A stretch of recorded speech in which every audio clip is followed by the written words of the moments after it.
Hello everyone, welcome to Brilliant EduTech, the best solution ever. ഇന്ന് നമ്മൾ എത്തിയിരിക്കുന്നത് exam attend ചെയ്യാനുള്ള സ്ട്രാറ്റജീസുമായിട്ടാണ്. നമുക്കറിയാം നമ്മുടെ സാനിറ്ററി കെമിസ്റ്റിന്റെ കേരള വാട്ടർ അതോറിറ്റി നടത്തുന്ന സാനിറ്ററി കെമിസ്റ്റിന്റെ എക്സാം 13 ജൂൺ മാസം വ്യാഴാഴ്ച നടക്കാനായിട്ട് പോവാണ്. അധികം ദിവസങ്ങളില്ല. പക്ഷെ ഈ ഒരു സമയത്ത് നിങ്ങൾ അറിഞ്ഞിരിക്കേണ്ട ചില കാര്യങ്ങളാണ് ഈ ഒരു ക്ലാസ്സിൽ നമ്മൾ പറയാനായിട്ട് ഉദ്ദേശിക്കുന്നത്. അപ്പോൾ നമ്മുടെ ചാനൽ ആരെങ്കിലും പുതുതായിട്ട് കാണുന്നവരുണ്ടെങ്കിൽ മറക്കാതെ തന്നെ ചാനൽ ഒന്ന് സബ്സ്ക്രൈബ് ചെയ്യാനായിട്ട് ശ്രദ്ധിക്കുക. കൂടെയുള്ള ബെൽ ബട്ടൺ അമർത്തി അതിൽ ഓൾ എന്നുള്ള ഓപ്ഷനും അനേബിൾ ചെയ്യാനായിട്ട് ശ്രദ്ധിക്കുക. അപ്പോൾ ഇതുപോലുള്ള അപ്ഡേറ്റ്സിനും കാര്യങ്ങൾക്കായിട്ട് മറക്കാതെ നമ്മുടെ ചാനലുമായിട്ട് കണക്റ്റഡ് ആയിരിക്കാനായിട്ട് ശ്രദ്ധിക്കുക. ആദ്യമേ തന്നെ പറയാനുള്ള കാര്യം പാനിക് ആവാതിരിക്കുക, ടെൻഷൻ ആവാതിരിക്കുക എന്നുള്ളതാണ്.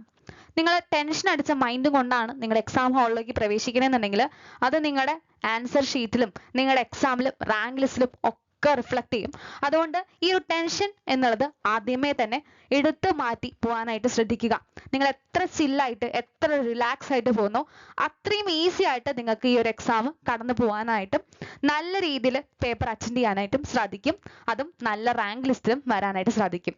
അപ്പോൾ ആ ഒരു കാര്യം ആദ്യമേ മൈൻഡിൽ വെക്കുക. നിങ്ങളുടെ മനസ്സാണ് എല്ലാം, നിങ്ങളുടെ മനസ്സിലുള്ള കോൺഫിഡൻസ് ആണ് എല്ലാം.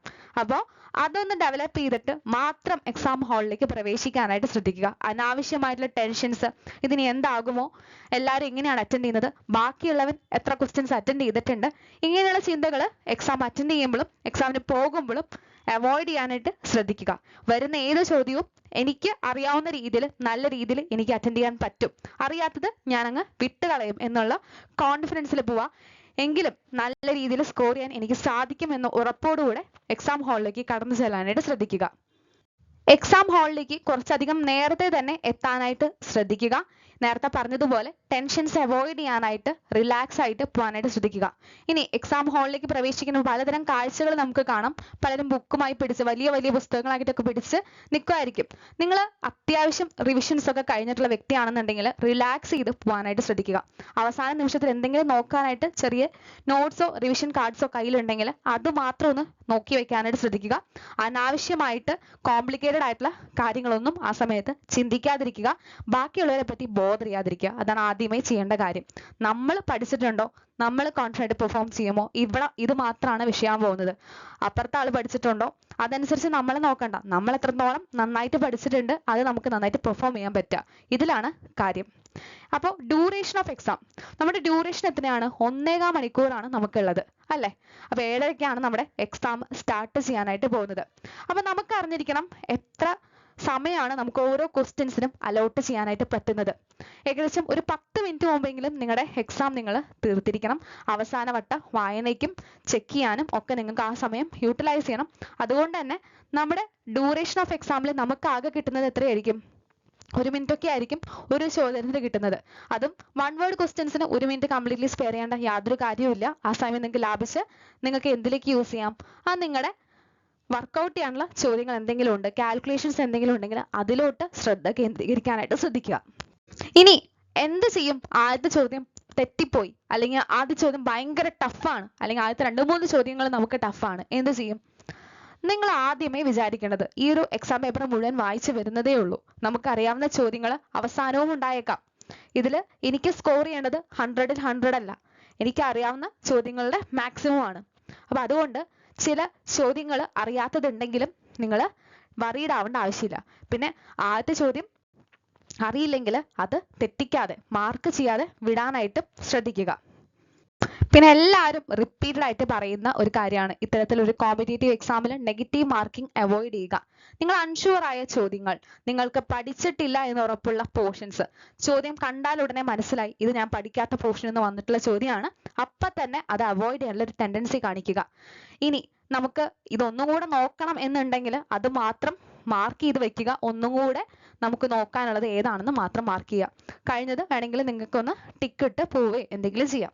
ഓക്കെ, അതല്ലാതെ പഠിച്ചിട്ടില്ല, കാൽക്കുലേഷൻ, ചിലർക്ക് കാൽക്കുലേഷൻ ഭയങ്കര ടഫാണ്, അപ്പോൾ ഈ തരത്തിലുള്ളൊരു കാൽക്കുലേഷൻ എനിക്ക് എന്തായാലും അറിയത്തില്ല എന്ന് ഉറപ്പുണ്ടെങ്കിൽ അത് ക്ലിക്ക് ചെയ്യാതിരിക്കാനായിട്ട്, അത് മാർക്ക് ചെയ്യാതിരിക്കാനായിട്ട്, OMR ഷീറ്റിൽ കൊണ്ടുപോയി കറുപ്പിക്കാതിരിക്കാനായിട്ട് ശ്രദ്ധിക്കുക. ആദ്യം വായിക്കുമ്പോൾ അത്രയും ഉറപ്പ് തോന്നുന്ന ചോദ്യങ്ങൾ മാത്രം മാർക്ക് ചെയ്ത് പോകാനായിട്ട് ശ്രദ്ധിക്കുക. പിന്നെ ചോദ്യം നല്ല കെയർഫുൾ ആയിട്ട് നല്ല ശ്രദ്ധയോടെ വായിക്കാനായിട്ട് ശ്രദ്ധിക്കുക. ചിലരുണ്ട് നമ്മൾ പഠിച്ചതാണ്, ഇതേ ക്വസ്റ്റ്യൻ ഞാൻ പഠിച്ചിട്ടുണ്ട് എന്ന ഓർമ്മയിൽ പോയി അങ്ങ് കുത്തും. ചിലപ്പോൾ അത് തന്നെ ആയിരിക്കാം, പക്ഷെ ചിലപ്പോൾ എന്തെങ്കിലും ഒരു ചെറിയ വേർഡിങ്ങിലോ അല്ലെങ്കിൽ ചോദ്യത്തിൽ ഡിഫറൻസ് ഉണ്ടായെന്ന് വരാം. ചിലർക്ക് പഠിച്ചതിന്റെ ഓവർ കോൺഫിഡൻസ് കൊണ്ടും ഇങ്ങനെ തെറ്റുകൾ അല്ലെങ്കിൽ അബദ്ധങ്ങൾ പറ്റാം. അപ്പൊ ഈ ഒരു കാര്യം കൂടെ ശ്രദ്ധിക്കണം. നമ്മൾ പ്രസന്റിലായിരിക്കുക, നമ്മൾ പാസ്റ്റിലോട്ട് പോവാതെ പ്രസന്റിലായിരിക്കുക. ഇപ്പോൾ നമ്മുടെ കയ്യിലിരിക്കുന്ന ചോദ്യം പേപ്പറിൽ എന്താണ് ചോദ്യം, എക്സെപ്റ്റ് ഉണ്ടോ, ഇങ്ങനെ പല കാര്യങ്ങളുണ്ട് അല്ലെ, വഴിയെ പറയാം. അപ്പൊ read all the option, read the question carefully. അറിയാത്ത ചോദ്യങ്ങൾ സ്കിപ്പ് ചെയ്യുക, നിങ്ങളുടെ ടൈം ഒന്ന് പ്ലാൻ ചെയ്യുക. ഇതിനകത്ത് ഇത്രമാത്രം കാൽക്കുലേഷൻസ് വരുന്നുണ്ടെങ്കിൽ അതിന് നമുക്ക് കുറച്ചധികം ടൈം വേണ്ടതായിട്ടുണ്ടെങ്കിൽ നമ്മൾ വൺ വേർഡ് കുറച്ചധികം സ്പീഡിൽ ടൈം എടുക്കാതെ കവർ ചെയ്യാനായിട്ട് ശ്രദ്ധിക്കേണ്ടതായിട്ടുണ്ട്. 10 മിനിറ്റ് മുമ്പെങ്കിലും നിങ്ങൾ ആ ഒരു പേപ്പർ, ക്വസ്റ്റ്യൻ പേപ്പർ ആൻസേഴ്സ് ഒക്കെ ഒന്ന് മാർക്ക് ചെയ്ത് കംപ്ലീറ്റ് ചെയ്യുക. ഇതിൽ എഗെയിൻ ഒന്ന് വായിക്കേണ്ട ചോദ്യങ്ങൾ ഉണ്ടെങ്കിൽ അത് നോക്കുക. ആ ഒരു രീതിയിൽ നിങ്ങൾക്കിനി ഗസ് ചെയ്യാനായിട്ട് എന്തെങ്കിലും ചോദ്യങ്ങൾ അല്ലെങ്കിൽ ഒന്നും കൂടെ ചിന്തിച്ചാൽ കിട്ടുന്ന ചോദ്യങ്ങൾ ഉണ്ടെങ്കിൽ അതിനു വേണ്ടി ബാക്കിയുള്ള സമയം യൂട്ടിലൈസ് ചെയ്യുക. എത്രയും പെട്ടെന്ന് തീർക്കാൻ പറ്റുമോ അത്രയും പെട്ടെന്ന് തന്നെ നിങ്ങൾ തീർക്കുക. എന്ന് വെച്ച് ആവേശം കൊണ്ട് എല്ലാം കറക്കി കുത്തി മാർക്ക് ചെയ്യാതിരിക്കാനായിട്ട് ശ്രദ്ധിക്കുക. മൊത്തത്തിൽ 100ഓളം ചോദ്യങ്ങളാണ് നമുക്ക് ഉള്ളത്. അതിൽ സ്റ്റേറ്റ്മെന്റ്സും മാച്ച് ദ ഫോളോയിങ്ങും വൺ വേർഡും കാൽക്കുലേഷൻസും എല്ലാം തന്നെ ഉണ്ടായിരിക്കും അല്ലെ.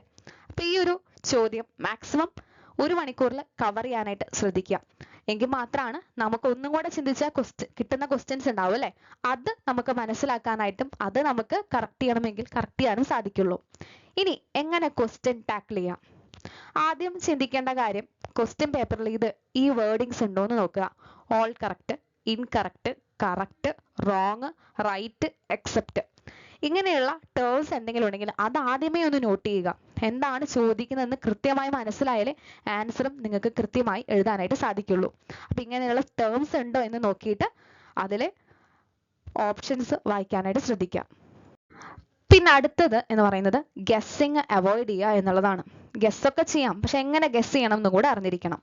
ഇപ്പോൾ ചിലരുണ്ട് അങ്ങ് ഇങ്കി പിങ്കി പോങ്കി അങ്ങ് അടിച്ചു വെക്കും, പിന്നെ പാറ്റേണിലൊക്കെ വരച്ചു വെക്കുന്നവർ വരെ ഉണ്ട്.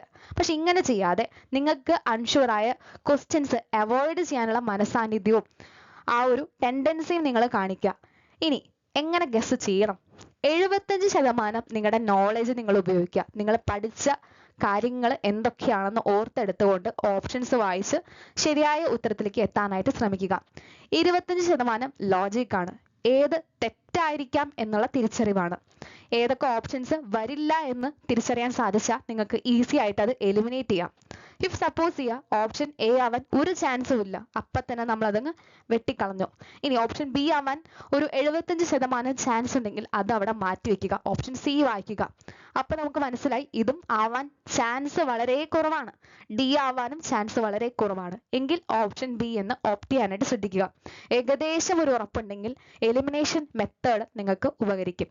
ഇങ്ങനെ തെറ്റ് ഏത് എന്ന് മനസ്സിലാക്കി ശരിയായത് അറിയില്ലെങ്കിലും ശരിയായതാവാനുള്ള ചാൻസ് നോക്കി നമുക്ക് അവിടെ ഗസ് ചെയ്യാം. ഇങ്ങനെ വേണം ഗസ് ചെയ്യാൻ, അല്ലാതെ ഇങ്കി പിങ്കി പോങ്കി ചെയ്തിട്ട് വരരുത്.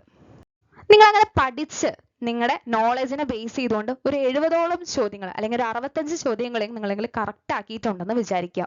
ഇനി നമുക്ക് ഒരു പാതി ഉറപ്പുള്ള ചോദ്യങ്ങൾ, ചിലത് 90% ഉറപ്പുണ്ടാവും, ചിലത് 70% ആയിരിക്കും, ചിലത് 50% ആയിരിക്കും. അത് നിങ്ങൾ എത്രത്തോളം പഠിച്ചിട്ടുണ്ട്, നിങ്ങൾക്ക് എത്രത്തോളം അറിവുണ്ട് എന്നതിനനുസരിച്ചിരിക്കും.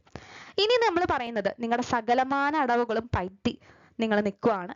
ഇനി നമുക്കൊരു വഴിയില്ല എന്നുണ്ടെങ്കിൽ നിങ്ങൾക്ക് പ്രയോഗിക്കാവുന്ന ചില ടെക്നിക്സ് ആണ്.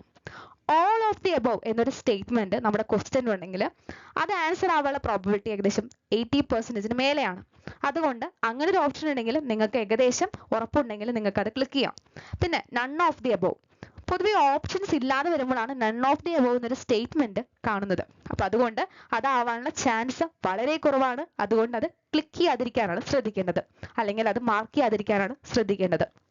പിന്നെ റെയർ ആയിട്ട് നൺ ഓഫ് ദി എബോവ് വന്നേക്കാം, പക്ഷെ എങ്കിലും വളരെ കുറവാണത്. പിന്നെ നിങ്ങൾ കണ്ടിട്ടുണ്ടാവും ചില ആൻസർ OMRകൾ സിക്സാഗ് പാറ്റേണിൽ മാർക്ക് ചെയ്യുന്നത്. അപ്പൊ ഇവിടെ ഒരു ലോജിക് എന്ന് പറയുന്നത് നമ്മൾ റിപ്പീറ്റഡ് ആയിട്ട് സി എന്ന് വരാനുള്ള ചാൻസ് കുറവാണ്. അതായത് ആദ്യത്തെ ചോദ്യം സി ആണ് ഉത്തരമെങ്കിൽ രണ്ടാമത്തെ ചോദ്യം സി ആണുള്ള പ്രോബിലിറ്റി കുറവാണ്. അപ്പൊ അതുകൊണ്ട് അത് വേറെ ഓപ്ഷൻസ് ആവാം എന്ന് നമുക്ക് അസ്യൂം ചെയ്യാവുന്നതാണ്. അപ്പൊ ഈ ഒരു രീതിയിൽ നിങ്ങളുടെ നോളജ് ഒരു ഹാഫ് അപ്ലൈ ചെയ്ത് ലോജിക്കും കുറച്ചൊന്ന് അപ്ലൈ ചെയ്തതിന് ശേഷം നിങ്ങൾക്ക് തോന്നുവാണ് എന്നുണ്ടെങ്കിൽ നിങ്ങൾക്ക് ഈ ഒരു ഓപ്ഷൻസ് നോക്കി നിങ്ങൾക്ക് മാർക്ക് ചെയ്യാവുന്നതാണ്. ഏകദേശം നിങ്ങൾക്ക് ആദ്യത്തെ ചോദ്യം സി ആണെങ്കിൽ അടുത്തത് സി ആവാതെ നിങ്ങൾക്ക് എയോ ബിയോ ഡിയോ ആവാം എന്നതും നിങ്ങൾക്ക് തിങ്ക് ചെയ്യാവുന്നതാണ്. പിന്നെ ലെങ്തി ആയിട്ടുള്ള ഒരു സ്റ്റേറ്റ്മെന്റ് അല്ലെങ്കിൽ ഒരു ഓപ്ഷൻ ഉണ്ടെങ്കിൽ അതാവാനുള്ള ചാൻസും ഇച്ചിരി കൂടുതലാണ്. അപ്പൊ ഇത് പറയുന്നതും നിങ്ങളുടെ ഒരു ലോജിക്കും നോളജും അപ്ലൈ ചെയ്തതിന് ശേഷം മാത്രം വേണം ഇങ്ങനത്തെ ട്രിക്സ് അപ്ലൈ ചെയ്യാൻ. പിന്നെ വരുന്നത് നോട്ട് ക്യാൻ ബി ഓൺലി. അതായത് നമ്മുടെ സ്റ്റേറ്റ്മെന്റ് ചോദ്യത്തിൽ പൊതുവേ കാണുന്ന ഒന്നാണ് നോട്ട് ക്യാൻ ബി ഓൺലി. പൊതുവെ ഈ സ്റ്റേറ്റ്മെന്റ് തെറ്റാവാനും ശരിയാവാനും ചാൻസ് ഉണ്ട്. അതായത് നമ്മൾ ഒരു കറക്റ്റ് ഓപ്ഷനേ ഉള്ളൂ എന്നുണ്ടെങ്കിൽ ഇതാവാനുള്ള ചാൻസ് ഉണ്ട്. അതുപോലെ ഒരു തെറ്റ് ഓപ്ഷൻ ഉണ്ട് എന്ന് പറയുമ്പോഴും ഇത് ഇങ്ങനെയുള്ള സ്റ്റേറ്റ്മെന്റ്സ് ആവാനുള്ള ചാൻസസ് കൂടുതലാണ്. അപ്പൊ ഇതൊക്കെ അപ്ലൈ ചെയ്യുമ്പോഴും ശ്രദ്ധിക്കുക, കുറച്ചെങ്കിലും നോളജ് അപ്ലൈ ചെയ്തുകൊണ്ട് ലോജിക്കലി തിങ്ക് ചെയ്തുകൊണ്ട് ഈ ഒരു കാര്യങ്ങളും കൂടെ കൺസിഡർ ചെയ്തിട്ട് നിങ്ങൾക്ക് കുറച്ച് ക്വസ്റ്റ്യൻസ് എങ്കിലും അറ്റൻഡ് ചെയ്യാവുന്നതാണ്. അപ്പോഴും ഒട്ടും അറിയാത്ത ചോദ്യങ്ങൾ ഉണ്ടെങ്കിൽ വിട്ട് കളയണം കേട്ടോ. പ്രത്യേകമായിട്ട് പറയാണ്, ഒട്ടും അറിയില്ലെങ്കിൽ അത് വിട്ട് കളയുക. ഓക്കെ. പിന്നെ പറഞ്ഞിരുന്നു നമ്മളൊരു 10 മിനിറ്റ് എങ്കിലും മാറ്റി വെക്കണം എന്ന്, ലാസ്റ്റ് ഒന്നും കൂടെ ചെക്ക് ചെയ്യാൻ, ഇനി ഏതെങ്കിലും ശരിയാക്കാൻ പറ്റുമോ എന്ന് നോക്കാനും അതുപോലെ നമ്മൾ എഴുതിയത് ശരിയല്ലേ എന്നൊക്കെ ചെക്ക് ചെയ്യാനായിട്ട് നമുക്ക് ഈ സമയം യൂസ് ചെയ്യാം. പിന്നെ OMR ആണ്, കറുപ്പിച്ച് കഴിഞ്ഞാൽ കഴിഞ്ഞല്ലേ. അപ്പൊ അതുകൊണ്ട് കറക്റ്റ് ആയിട്ട് അതൊന്ന് നോക്കാനായിട്ട് ശ്രദ്ധിക്കുക. പിന്നെ ചിലർക്കെങ്കിലും OMR എങ്ങനെയാണ് മാർക്ക് ചെയ്യേണ്ടതെന്ന് അറിയത്തില്ല. അപ്പൊ അതുകൊണ്ട് OMR ഒരു മോഡൽ ഇവിടെ അറ്റാച്ച് ചെയ്യാം. നിങ്ങളുടെ ഇൻസ്ട്രക്ഷൻസിലും അത് ഉണ്ടായിരിക്കും. അപ്പൊ എക്സാമിന് മുമ്പ് അതൊന്ന് വായിച്ചു നോക്കി പ്രോപ്പർ ആയിട്ട് തന്നെ മാർക്ക് ചെയ്യാനായിട്ട് ശ്രദ്ധിക്കുക. എക്സാം എഴുതി പ്രാക്ടീസ് ഉള്ളവരും OMR ഷീറ്റിൽ പ്രാക്ടീസ് ചെയ്യുന്നവരൊക്കെ ഉണ്ടായിരിക്കും. എങ്കിലും പുതിയ ആൾക്കാരുണ്ടായിരിക്കും അല്ലേ, അവരോടാണ് ഇത് പ്രത്യേകമായിട്ട് പറയുന്നത്. ഇങ്ങനെ റോങ് മെത്തേഡ്സിൽ മാർക്ക് ചെയ്യാതിരിക്കാനായിട്ട് ശ്രദ്ധിക്കുക. കറക്റ്റ് മെത്തേഡ് പൂർണ്ണമായ കറക്റ്റ് ആയിട്ടുള്ള മാർക്കിംഗ് ആണ്. ആ ബബിളിന് പുറത്തോട്ട് പോകാതിരിക്കാനായിട്ട് ശ്രദ്ധിക്കുക. അപ്പൊ കേരള വാട്ടർ അതോറിറ്റി നടത്തുന്ന കേരള PSC എക്സാമായ സാനിറ്ററി കെമിസ്ട്രിയുടെ ഫൈനൽ റൗണ്ട് പ്രിപ്പറേഷൻസിന്റെ മാറ്റ് കൂട്ടാനായിട്ട് നമ്മൾ മോക്ക് ടെസ്റ്റുകൾ കണ്ടക്ട് ചെയ്തിട്ടുണ്ടായിരുന്നു. അപ്പൊ മോക്ക് ടെസ്റ്റിൽ വിന്നേഴ്സ് ആയവരുടെ പേര് നമ്മൾ പബ്ലിക്കലി പറയുമെന്ന് പറഞ്ഞിട്ടുണ്ടായിരുന്നു, അനൗൺസ് ചെയ്യുമെന്ന് പറഞ്ഞിട്ടുണ്ടായിരുന്നു. ആദ്യത്തെ 5 റാങ്കുകളിലായിട്ട് മോക്ക് ടെസ്റ്റ് 1ലും 2ലും സ്കോർ ചെയ്ത സ്റ്റുഡൻസിന്റെ പേരും കാര്യങ്ങളാണ് നിങ്ങൾക്ക് ഇവിടെ കാണാൻ സാധിക്കുന്നത്. അപ്പൊ എല്ലാവർക്കും കൺഗ്രാജുലേഷൻസ് ആശംസിക്കുന്നു. ആദ്യത്തെ മോക്ക് ടെസ്റ്റിൽ നിന്ന് രണ്ടാമത്തെ മോക്ക് ടെസ്റ്റിലേക്ക് വരുമ്പോൾ സ്കോർസ് ഇംപ്രൂവ് ആയിട്ടുണ്ട് എന്നതിൽ ഒരുപാടധികം സന്തോഷമുണ്ട്. അപ്പൊ എല്ലാവർക്കും നല്ല രീതിയിൽ ഇതിനേക്കാൾ മെച്ചമായിട്ട് നിങ്ങൾക്ക് നിങ്ങളുടെ എക്സാമിന് പെർഫോം ചെയ്യാനായിട്ട് സാധിക്കട്ടെ എന്ന് ആശംസിക്കുകയാണ്. കൂടുതൽ പ്രാക്ടീസ് ചെയ്യാനായിട്ട് ഈ മോക്ക് ടെസ്റ്റ് നിങ്ങൾക്ക് ഇനിയും യൂസ് ചെയ്യാവുന്നതാണ്. കേരള വാട്ടർ അതോറിറ്റി നടത്തുന്ന കേരള PSC എക്സാമായ സാനിറ്ററി കെമിസ്ട്രിന്റെ ഫൈനൽ പ്രിപ്പറേഷൻ നിങ്ങളുടെ മാറ്റ് കൂട്ടുന്നതിനായിട്ട് നമ്മൾ മോക്ക് ടെസ്റ്റ് കണ്ടക്ട് ചെയ്യുകയാണ്. ഒന്നല്ല 2 മോക്ക് ടെസ്റ്റ് ആണ് നമ്മൾ കണ്ടക്ട് ചെയ്യുന്നത്. അപ്പൊ ഈ ഒരു മോക്ക് ടെസ്റ്റ് എന്ന് പറയുമ്പോൾ നമ്മുടെ സിലബസിൽ എന്തൊക്കെയാണുള്ളത്? കെമിസ്ട്രി ഉണ്ട്, മൈക്രോബയോളജി ഉണ്ട്, അതുപോലെ ബയോ കെമിസ്ട്രി ഉണ്ട് അല്ലേ. അപ്പൊ ഈ ഒരു ടോപ്പിക്കിനെ അടിസ്ഥാനമാക്കിയിട്ടായിരിക്കും നമ്മുടെ MCQs ഉണ്ടായിരിക്കുക. മാത്രമല്ല വെയിറ്റേജ് എങ്ങനെയാണോ വരുന്നത്, എത്ര മാർക്കിലാണോ ആ ഒരു പോർഷൻ ഉള്ളത്, അതനുസരിച്ച് ഡിവൈഡ് ചെയ്തിരിക്കുന്ന ഒരു മോക്ക് ടെസ്റ്റ് ആയിരിക്കും ഉണ്ടായിരിക്കുക. ആൻസേഴ്സിന്റെ ഒപ്പം തന്നെ നിങ്ങൾക്ക് എക്സ്പ്ലനേഷൻസും ഉണ്ടായിരിക്കും. ഇതൊരു കംപ്ലീറ്റ് എക്സാം എക്സ്പീരിയൻസ് ആയിരിക്കും. കേരള PSCയുടെ മോഡൽ ക്വസ്റ്റ്യൻസ് വെച്ചിട്ടായിരിക്കും നമ്മൾ എന്ത് ചെയ്യുന്നത്, അതേ ഒരു പാറ്റേൺ ഓഫ് ക്വസ്റ്റ്യൻസ് ആണ് നിങ്ങൾക്ക് ഇവിടെ ലഭിക്കുന്നത്. അപ്പൊ 2 മോക്ക് ടെസ്റ്റ് ആണ് നമ്മൾ കണ്ടക്ട് ചെയ്യുന്നത്. ഓരോ മോക്ക് ടെസ്റ്റും, ആദ്യത്തെ മോക്ക് ടെസ്റ്റ് നമ്മുടെ സിലബസിന്റെ അത്യാവശ്യം നിങ്ങൾ കവർ ചെയ്ത് റിവിഷൻസ് ഒക്കെ ചെയ്ത് അറ്റൻഡ് ചെയ്തതിന് ശേഷം നിങ്ങൾക്ക് എന്തൊക്കെയാണ് തെറ്റ് സംഭവിച്ചതെന്ന് മനസ്സിലാക്കി അറ്റൻഡ് ചെയ്ത് അതിനുശേഷം നമ്മുടെ തെറ്റുകൾ തിരുത്തി അടുത്ത മോക്ക് ടെസ്റ്റ് അറ്റൻഡ് ചെയ്യാനായിട്ട് ശ്രദ്ധിക്കുക. അപ്പൊ അതിലൂടെ നമ്മുടെ എക്സാമിന് മുന്നേ നിങ്ങൾക്ക് ഒരു എക്സാം എക്സ്പീരിയൻസ് ചെയ്യാം. ഒന്നല്ല 2 എക്സാംസ് എക്സ്പീരിയൻസ് ചെയ്യാം. ആദ്യത്തെ എക്സാമിൽ നിങ്ങളുടെ പോരായ്മകൾ തിരുത്തി തെറ്റുകൾ തിരുത്തി പഠിച്ച് അടുത്തൊരു ടെസ്റ്റും കൂടെ അറ്റൻഡ് ചെയ്യുക. അപ്പോൾ ഒരു കംപ്ലീറ്റ് ആയിട്ട് നിങ്ങൾക്ക് കോൺഫിഡന്റ് ആയിട്ട് നിങ്ങളുടെ എക്സാമിന് പോകാനായിട്ട് മോക്ക് ടെസ്റ്റുകൾ ഉപകാരപ്പെടുത്തിയെന്ന് ആശംസിക്കുന്നു. അപ്പൊ ഈ മോക്ക് ടെസ്റ്റിനെ പറ്റിയിട്ടുള്ള കൂടുതൽ ഡീറ്റെയിൽസ് അറിയാനായിട്ട് തന്നിരിക്കുന്ന നമ്പറിൽ വാട്സപ്പ് ചെയ്യാനായിട്ട് ശ്രദ്ധിക്കുക. ധൈര്യമായിട്ട് നിങ്ങളുടെ എക്സാമിനെ ഫേസ് ചെയ്യാനായിട്ട് ശ്രദ്ധിക്കുക. നിങ്ങളിൽ തന്നെ വിശ്വാസം ഉണ്ടായിരിക്കുക. നിങ്ങളുടെ കുറച്ചധികം കാലത്തെ പ്രയത്നമാണ് നമ്മുടെ ഈ 13-ാം തീയതി നടക്കാൻ പോകുന്ന എക്സാം അല്ലേ. അപ്പൊ നിങ്ങൾ വിചാരിക്കുക, നമ്മൾ അതിനകത്ത് വിചാരിച്ചാലേ, നമ്മൾ അതിൽ ബിലീവ് ചെയ്താലേ നമുക്കത് പോസിബിൾ ആവുള്ളൂ. അപ്പൊ അതുകൊണ്ട് നിങ്ങൾ ഈ എക്സാമിൽ നല്ല റാങ്കിൽ, ഫസ്റ്റ് റാങ്കിൽ തന്നെ വരുന്നത് സ്വപ്നം കണ്ട് അത് മനസ്സിൽ കണ്ട് അതിനനുസരിച്ച് മോഡിഫൈ ചെയ്ത് നിങ്ങളെ തിരുത്തി എക്സാമിന് പോകാനായിട്ട് ശ്രദ്ധിക്കുക. ഒരു തരത്തിലുള്ള സ്ട്രെസ്സോ അതുപോലെ ടെൻഷനോ നിങ്ങൾക്ക് വേണ്ടതായിട്ടില്ല. സ്വന്തമായിട്ട് ബിലീവ് ചെയ്യുക. നമ്മൾ പഠിച്ചിട്ടുണ്ട്, നമ്മൾ നന്നായിട്ട് പ്രിപ്പയർ ചെയ്തിട്ടുണ്ട്, ശരിയായത് നമ്മൾ പഠിച്ചത് ശരിയാക്കാനുള്ള കഴിവ് നമുക്കുണ്ട് എന്ന് വിശ്വസിച്ചുകൊണ്ട് പോകാനായിട്ട് ശ്രദ്ധിക്കുക. അപ്പം എല്ലാവർക്കും നല്ലൊരു എക്സാം എഴുതാനായിട്ട് സാധിക്കട്ടെ എന്ന് ആശംസിക്കുന്നു. വേറെ എന്തെങ്കിലും നിങ്ങൾക്ക് സജഷൻസ് ഉണ്ടെങ്കിൽ, ഈ അവസാന നിമിഷത്തിൽ നിങ്ങൾക്ക് എന്തെങ്കിലും സജഷൻസ് ഉണ്ടെങ്കിൽ അല്ലെങ്കിൽ വീഡിയോസ് റിക്വയർമെന്റ് ഉണ്ടെങ്കിലോ നിങ്ങൾക്ക് താഴെ കമന്റ് ബോക്സിൽ കമന്റ് ചെയ്യാം കേട്ടോ. അപ്പൊ ഈ ഒരു വീഡിയോ നിങ്ങൾക്ക് യൂസ്ഫുൾ ആയിട്ടുണ്ടെങ്കിൽ മറക്കാതെ വീഡിയോ ഒന്ന് ലൈക്ക് ചെയ്യാനായിട്ട് ശ്രദ്ധിക്കണേ. അതുപോലെ നിങ്ങളുടെ സജഷൻസ് എന്തെങ്കിലും ഉണ്ടെങ്കിൽ നിങ്ങൾക്ക് താഴെ കമന്റ് ബോക്സിൽ കമന്റ് ചെയ്യാം. യൂസ്ഫുൾ ആയിട്ടുണ്ടെങ്കിൽ അതും ഒന്ന് കമന്റ് ചെയ്യാനായിട്ട് ശ്രദ്ധിക്കുക. അപ്പൊ അടുത്ത എന്തെങ്കിലും റിക്വയർമെന്റ് ഉണ്ടെങ്കിലോ വീഡിയോ റിക്വയർമെന്റ് ഉണ്ടെങ്കിലോ വേറെ എന്തെങ്കിലും സെഷൻസ് പ്ലാൻ ചെയ്യണമെന്നുണ്ടെങ്കിൽ പെട്ടെന്ന് തന്നെ കമന്റ് ചെയ്തോളുക. അപ്പൊ വൺസ് അഗെയിൻ എക്സാം എഴുതാൻ പോകുന്ന എല്ലാ കൂട്ടുകാർക്കും നല്ല രീതിയിൽ എക്സാം എഴുതാൻ പറ്റട്ടെ എന്ന് ആശംസിക്കുകയാണ്, പ്രാർത്ഥിക്കുകയാണ്. All the best for your exam. Thank you.